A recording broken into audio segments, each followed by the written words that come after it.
సాయిబాబా జీవిత చరిత్ర 6వ అధ్యాయం. ఈ అధ్యాయంలో గురువుగారి కరస్పర్శ ప్రభావము, శ్రీరామనవమి ఉత్సవము, దాని ప్రభావము, పరిణామము, మసీదు మరామతులు అనే విషయాల్ని వివరంగా చెప్పారు.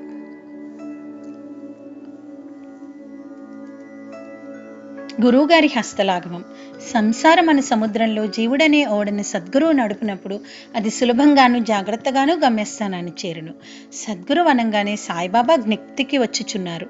నా కళ్ళ ఎదుట సాయిబాబా వారు నిలబడినట్టు, నా శిరస్సుపై చేవేసి ఆశీర్వదించుచున్నట్టు పొడముచున్నది. నా మనసు సంతోషంతో మునిగి నా కండ్ల నుండి ప్రేమ పొంగి పొరలుచున్నది. గురువుగారి హస్తస్పర్శ ప్రభావం అద్భుతమైనది. సూక్ష్మ శరీరము ఏదైతే అగ్నిచేత కూడా కాలదో అటువంటిది గురువుగారి హస్తము తగలగానే కాలిపోవును. జన్మ జన్మల పాపములు పటాపంచలైపోవును. మత విషయములు భగవద్ విషయములు అనంగానే అసహ్యపడే వారికి కూడా శాంతి కలుగును. సాయిబాబా చక్కని ఆకారం చూడగానే సంతసము కలుగును. కండ్ల నిండా నీరు నిండును. మనస్సు ఉత్సాహంతో నిండును.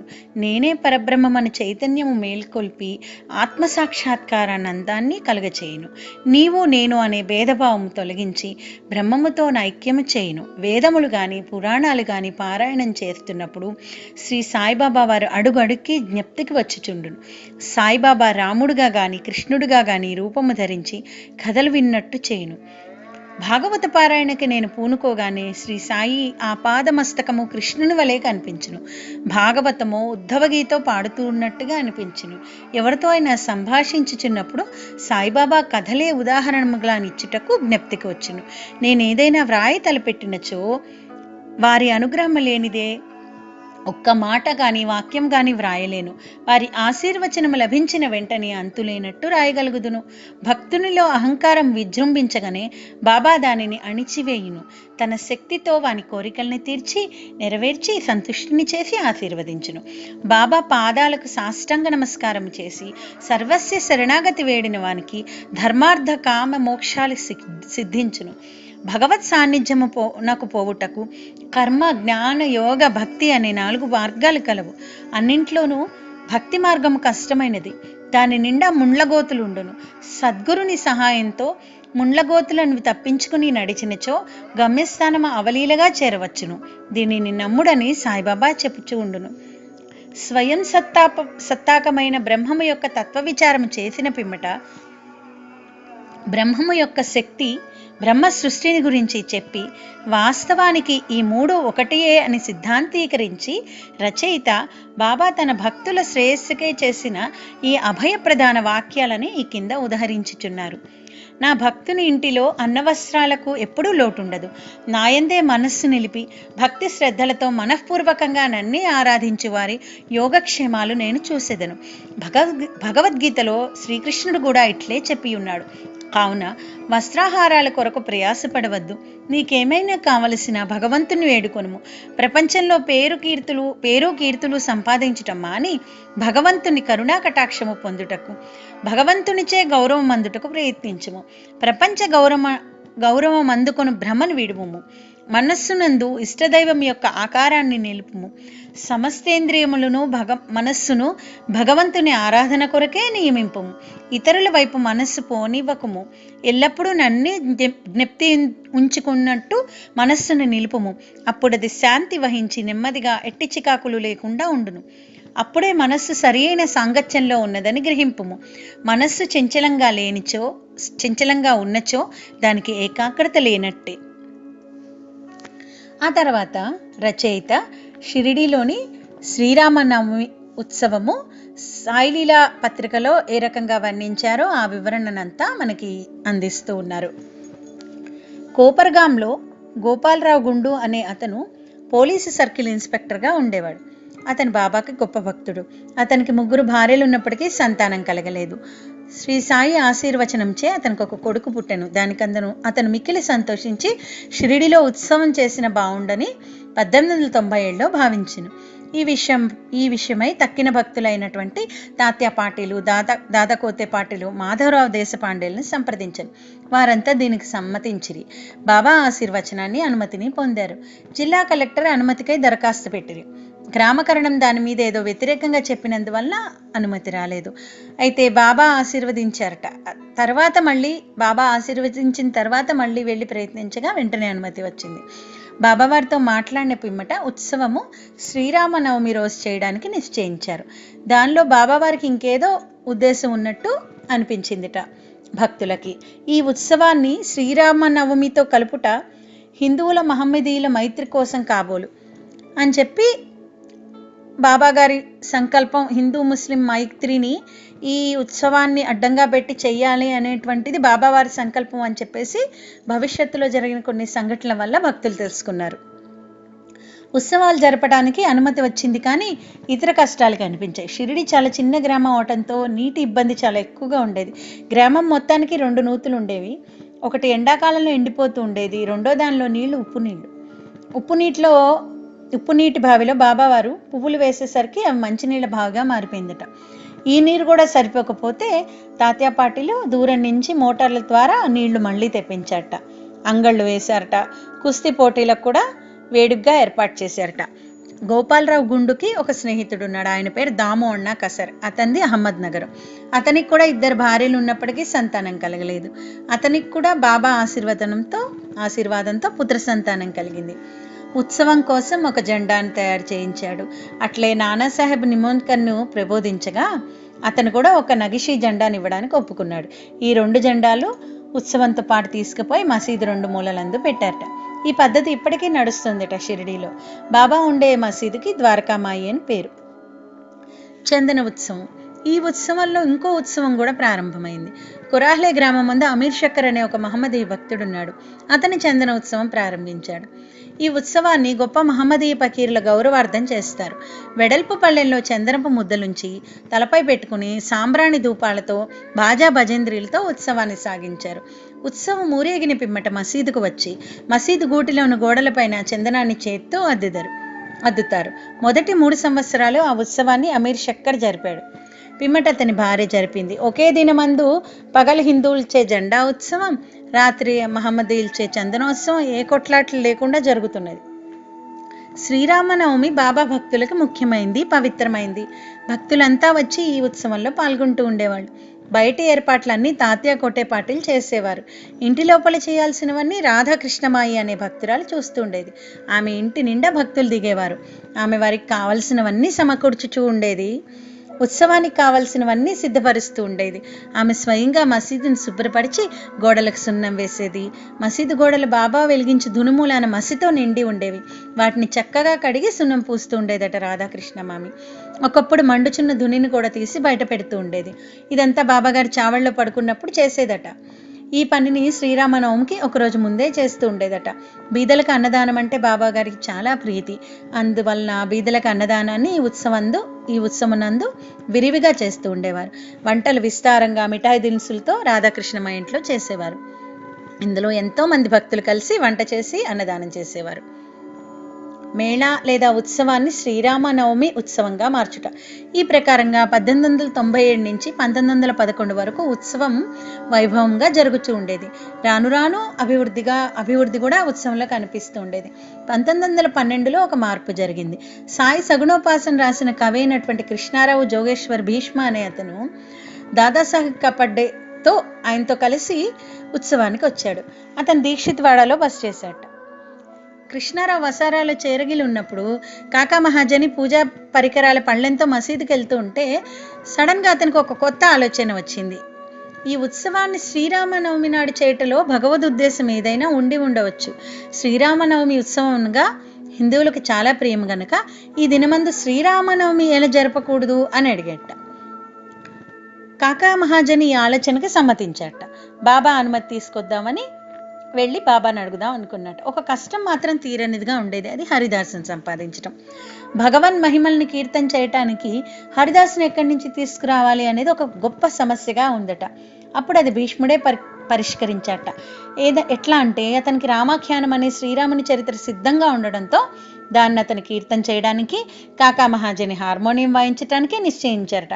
చక్కెరతో కలిపిన సొంటిగుండ ప్రసాదాన్ని రాధాకృష్ణమాయ ఏర్పాటు చేసిందిట. బాబా అనుమతి పొందడానికి మసీదుకు వెళ్ళారట. అన్ని సంగతులు ముందే బాబా వారికి అర్థమైపోయి ఉంటాయి కదా. మసీదు నందు నుంచే అన్ని సంగతులు మసీదు నుండే గ్రహిస్తున్న బాబా వాడలో ఏం జరుగుతోంది అని మహాజన్ని ప్రశ్నించట. బాబా అడిగిన ప్రశ్నను మహాజని గ్రహించలేకపోవటంతో మళ్ళీ అదే ప్రశ్నని భీష్ముని అడిగాట. అప్పుడు శ్రీరామనవమి ఉత్సవం చేయడానికి నిశ్చయించామని చెప్పి భీష్మ బాబావారి అనుమతిని కోరుకున్నట్ట. బాబా వెంటనే ఆశీర్వదించారు. అందరూ సంతసించి జయంతి ఉత్సవానికి సంసిద్ధులైరి. ఆ మరుసటి దినం మసీదును అలంకరించి బాబా ఆసనానికి ముందు ఉయ్యాలను వేలాడగట్టారు. దాన్ని రాధాకృష్ణమ్మ ఇచ్చిందట. శ్రీరామ జన్మోత్సవం ప్రారంభమైంది. భీష్ముడు కీర్తన చెప్పడానికి లేచాట. అప్పుడే లెండివన నుంచి మసీదుకు వచ్చిన బాబా అదంతా చూసి మహాజనిని పిలిచారట. అతను కొంచెం భయపడి జంకేట. జన్మోత్సవం జరపడానికి బాబా ఒప్పుకుంటారో లేదో అని అతను సంశయించాట. ఇప్పుడు బాబా వద్దకు వెళ్ళిన తోడనే ఈ దినమంతా ఏంటి ఇదంతా అని చెప్పేసి బాబా అడిగారట. ఉయ్యాలు ఎందుకు కట్టారు అన్నారట. శ్రీరామనవమి మహోత్సవం ప్రారంభమైందని, అందుకే ఉయ్యాలు కట్టామని అతను చెప్పాట. బాబా మసీదులో నుండే భగవంతుడి నిర్గుణ స్వరూపమైన నీంబార్ నుంచి ఒక పూలమాలను తీసి మహాజన మెడలో వేసి ఇంకోటి భీష్ముడికి ఇచ్చాట. హరికథ ప్రారంభమైంది. కొంతసేపటికి కథ ముగిసింది. శ్రీరామచంద్రమూర్తికి జై అని చెప్పేసి ఎర్రగుండ బాజా భజంత్రి ధ్వనుల మధ్య అందరి మీద పడేట్టుగా విరివిగా ఆ ఎర్రగుండని జల్లారట. అందరూ సంతోషంతో మునిగిపోయారట. ఇంతలో అనుకోకుండా ఒక పెద్ద గర్జన వినపడింది. చల్లుతున్న గులాల్ పొడి బాబా కంట్లో పడింది. బాబా కోపించి బిగ్గరగా తిట్టడం మొదలు పెట్టారట. జనులంతా ఇది చూసి భయపడి పారిపోయారట. కానీ కొంతమంది బాబా భక్తులు అవి తిట్ల రూపంలో బాబావారు మనకిచ్చిన ఆశీర్వచనాలు, ఎక్కడికి వెళ్ళకండి, శ్రీరాముడు పుట్టినప్పుడే రావణుడు అనే అహంకారాన్ని దురాలోచనల్ని చంపటానికి నిశ్చయంగా బాబా రూపంలో ఉన్న రాముడు తప్పక కోపించాలి. షిరిడీలో ఏదైనా కొత్తది ప్రారంభమైన ప్రతిసారి బాబా కోపించటం ఒక ఆనవాయితీ, ఒక అలవాటు. అందువల్ల గమ్మున తెలిసిన వాళ్ళు ఊరుకున్నారు. తన ఉయ్యల్ని బాబా విరుస్తారేమో అని భయంతో రాధాకృష్ణ మామి మహాజన్ని పిలిచి ఉయ్యాలను మళ్ళీ తెప్పించేసుకుందిట. మహాజని వెళ్ళి దాన్ని విప్పుతూ ఉంటే బాబా అతని దగ్గరికి వెళ్ళి ఉయ్యాలను తీయొద్దు, మనం ఉత్సవం చేసుకుందామని చెప్పి చిన్నగా శాంతించారట. ఆ తర్వాత మహాపూజ, హారతి జరిగి సాయంత్రం మళ్ళీ ఉత్సవం బాగానే జరిగిందట. సాయంత్రం మళ్ళీ వెళ్ళి ఉయ్యాల విప్పుతూ ఉన్నట్ట మహాజని. అప్పుడు మళ్ళీ బాబా విప్పద్దని చెప్పి మన్నాడు కూడా శ్రీకృష్ణ జననన్నాడు పాటించే కాలహండి అనే ఉత్సవాన్ని కూడా జరపమని బాబా చెప్పారట. ఆ తర్వాత ఉయ్యాల తీద్దుగాని ఆ ఉత్సవం కూడా చేసుకుందామని. కాలహండి అంటే నల్లని కుండలో అటుకులు, పెరుగు, ఉప్పు, కారం కలిపి వేలాడ కడతారు. హరికథ సమాప్తమైన పిమ్మటి దాన్ని కట్టెతో పగలగొడతారు. రాలిపడిన అటుకుల్ని భక్తులకు పంచి పెడతారు. శ్రీకృష్ణ పరమాత్మ ఈ మాదిరిగానే తన స్నేహితులైన గొల్లపిల్ల వాళ్లకు పంచి ఇస్తూ ఉండేవాడనమాట. ఆ మరుసటి దినం ఇవన్నీ చేసి ఈ ఉత్సవాన్ని చేసిన తర్వాత ఉయ్యాలని విప్పడానికి బాబా సమ్మతించారు. పకటి వేళ పతాకోత్సవం, రాత్రి ఎందు చందనోత్సవం, శ్రీరామనవమి ఉత్సవం మందు గొప్ప వైభవంగా జరుగుతుంది. అప్పటి నుంచి మామూలుగా మొదలుపెట్టిన మేళ శ్రీరామనవమి ఉత్సవంగా మారిందట. 1911 నుంచి శ్రీరామనవమి ఉత్సవంలో అంశాలను పెంచారు. చైత్రపాడ్యం నుంచి రాధాకృష్ణమాయి నామ సప్తాహం ప్రారంభించేది.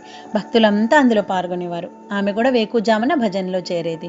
దేశమంతా శ్రీరామనవమి ఉత్సవాలు జరగడంతో హరికథా కాలక్షేపం చేయటానికి హరిదాస్ దొరకడం మాత్రం దుర్లభంగా ఉండేది. శ్రీరామనవమికి 5-6 రోజుల ముందే మహాజని బాలభువ మాలిని, ఆయన ఆధునిక తుకారాం అనేవారట. ఆయన కీర్తనలు చాలా బాగా చేస్తారు. బాలభువ మాలిని కలిసి కీర్తన చేయడానికి తీసుకొని వచ్చాడు. ఆ మరుసటి సంవత్సరం 1414లో సతారా జిల్లా బిర్హాడ్లో సిద్ధ కవరే గ్రామంలో హరిదాస్ అయిన బాలభువ సతార్కర్ స్వగ్రామంలో ప్లేగు వ్యాపించి ఉండడంతో కథలు చెప్పక ఖాళీగా ఉన్నాడు. బాబా అనుమతిని పొంది కాకా ద్వారా అతని షిరిడీ వచ్చాడు. హరికథ చెప్పాడు. బాబా అతన్ని సత్కరించి పంపించారు. ప్రతి సంవత్సరం ఇలా కొత్త హరిదాసును పిలిచే ఈ సమస్యని 1914లో శ్రీ సాయి పరిష్కరించారు. ఈ పనిని శాశ్వతంగా దాసుగణ మహారాజుకి అప్పగించారు. ఇప్పటి వరకు, అంటే ఈ పుస్తకం రాసే వరకు ఈ దాసుగణు ఈ కార్యక్రమాన్ని జరుపుతూ ఉన్నారు. 1912 నుంచి ఈ ఉత్సవం రాను రాను వృద్ధి పొందుతూ ఉంది. చైత్ర శుద్ధ అష్టమి మొదలు ద్వాదశి వరకు షిరిడి తుమ్మెదల పట్టు వలె ప్రజలతో నిండుచుండెను. అంగళ్ళ సంఖ్య పెరిగిపోయింది. కుస్తీల్లో అనేక మంది పాల్గొంటున్నారు. బీదలకు అన్న సంతర్పణ బాగా చేస్తున్నారు. రాధాకృష్ణమ్మాయి కృషి వల్ల శ్రీ సాయి సంస్థానం ఏర్పడింది. అలంకారాలు ఆడంబరాలు ఎక్కువైపోయినాయి. అలంకరింపబడిన గుర్రము, పల్లకి, రథము, పాత్రలు, వెండి సామాన్లు, బాల్టీలు, వంట పాత్రలు, పటాలు, నిలువుటద్దాలు బహుకరింపబడేవి. ఉత్సవానికి ఏనుగులు కూడా వచ్చేవి. ఇవన్నీ హెచ్చించినా కూడా బాబావారు ఏమీ లెక్కించేవారు కాదు. ఉత్సవాలను గమనింపవలసిన ముఖ్యమైన విషయం ఏంటంటే, హిందువులు మహమ్మదీయులు కలిసి మెలిసి ఎట్టి కలహములు లేకుండా గడిపేవారు. మొదట 5,000 నుంచి 7,000 మంది వరకు యాత్రికులు వచ్చేవారు. తుదకు 7,500 మంది వరకు రాజొచ్చారు. అంతమంది గుమికి ఉన్నా కూడా వ్యాధులు కానీ జగడాలు కానీ జరగలేదు షిరిడీలో ఎన్నడూ. మసీదు మరమ్మతులు. గోపాలరావు గుండుకు ఇంకో మంచి ఆలోచన తట్టింది. ఉత్సవాలు ప్రారంభించినట్టే మసీదును చక్కగా తీర్చిదిద్దాలని నిశ్చయించుకున్నారు. మసీదు మరమ్మతు చేయ నిమిత్తమై రాళ్లను తెప్పించి చెక్కించారు. కానీ ఈ పనిని బాబా అతనికి ఇవ్వలేదు. ఈ పనిని నానాసాహెబ్ చాందోద్కర్కి, రాళ్లు తాపన కాకాసాహెబ్ దీక్షిత్కి ఇచ్చాడు. వాళ్ళని ఈ పనులకు నియమించారు. ఈ పనులు చేయించట బాబాకి ఎందుకో ఇష్టం లేదు. కానీ భక్తుడైన మహల్సాపతి కలగజేసుకుని బాబా వారితో అనుమతినిప్పించారు. బాబా చావడిలో పడుకున్న ఒక్క రాత్రిలో మసీదు నేలని చక్కటి రాళ్లతో తాపనం చేయించారు. అప్పటి నుంచి బాబా గోనెగుడ్డపై కూర్చోవడం మానేసి చిన్న పరుపు మీద కూర్చోవడం మొదలుపెట్టారు. గొప్ప వ్యయ ప్రయాసాలతో 1911వ సంవత్సరంలో సభా మండపాన్ని పూర్తి చేశారు. మసీదు ముందున్న జాగా చాలా చిన్నది, సౌకర్యంగా లేదని చెప్పి కాకాసాహెబ్ దీక్షిత్ దాన్ని విశాలపరిచి పైకప్పు వేశాడు. ఎంతో డబ్బు పెట్టి ఇనుప స్తంభాలు మొదలైనవి తెప్పించి పని ప్రారంభించాడు. రాత్రంతా శ్రమపడి స్తంభాలు నాటారు. ఆ మరుసటి దినం ప్రాతకాలాన్ని బాబా చావడి నుంచి వచ్చి అదంతా చూసి కోపించి వాటిని పైకి పీకి పారేశారు. ఆ సమయంలో బాబా మిక్కిలి కోపోద్దీపితుడై ఉన్నారు.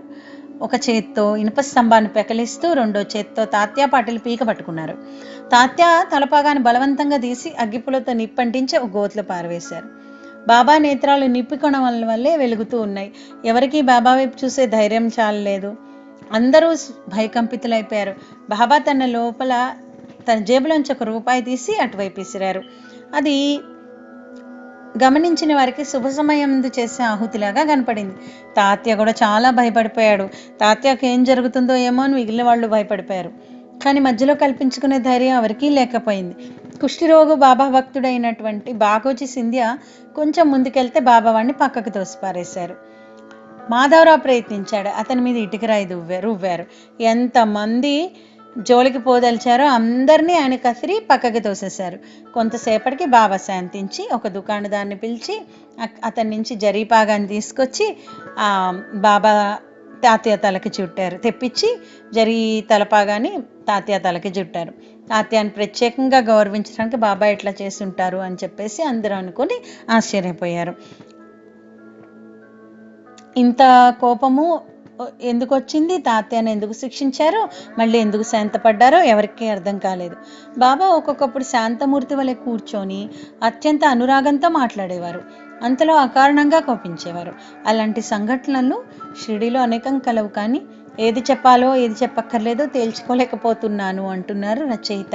ఆయన నాకు జ్ఞాపకం ఏవైతే వస్తాయో అవి వచ్చినప్పుడల్లా ఒక్కొక్కటిగా పాఠకులకి అందించే ప్రయత్నం చేస్తాను అని చెప్పేసి చెప్తూ ఈ 6వ అధ్యాయాన్ని ముగిస్తున్నారు. ఓం నమో శ్రీ సాయినాథాయ. శాంతి శాంతి శాంతి.